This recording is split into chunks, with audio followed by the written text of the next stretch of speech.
Papa Leone nell'udienza con i sindaci ha chiesto a tutti una maggiore attenzione verso i più deboli. Le nostre città conoscono purtroppo forme di emarginazione, violenza e solitudine che chiedono di essere affrontate. Un incontro colmo di emozione ma anche di responsabilità, spiega il sindaco di Treviso, nonché presidente di Anci Veneto Mario Conte. Le parole del pontefice erano davvero cariche di gratitudine ma anche di responsabilità, richiamando valori importanti come l'onestà, la trasparenza, il dialogo. Insomma, ci ha ricordato che noi siamo i primi cittadini, quindi coloro che devono essere d'esempio e da traino per una comunità, e devo dire che lui lo è per tutti i cristiani, e quindi aver avuto questo onore di passare una mezz'ora insieme a lui credo che sia davvero qualcosa che ti arricchisce, però ripeto, ho voluto e spero di esserci riuscito, condividere con tutta la mia comunità questo momento di grande emozione. La crisi demografica e le fatiche delle famiglie e dei giovani, la solitudine degli anziani e il grido silenzioso dei poveri,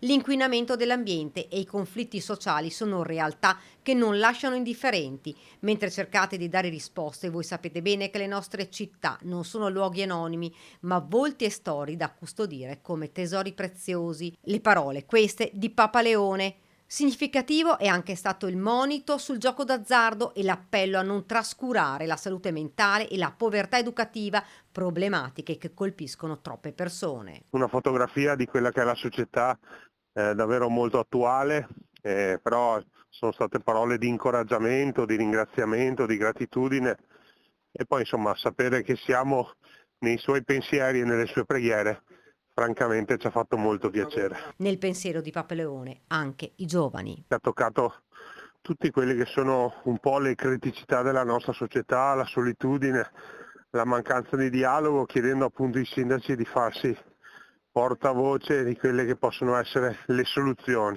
Poi quando è stato anche il momento del mio incontro personale, gli ho chiesto di ricordare tutta la mia comunità nelle sue preghiere. Quindi la stessa richiesta che avevo fatto a Papa Francesco all'epoca l'ho ribadita a Papa Leone, perché io rappresento una comunità straordinaria e appunto ho voluto condividere con tutta la mia comunità questo incontro.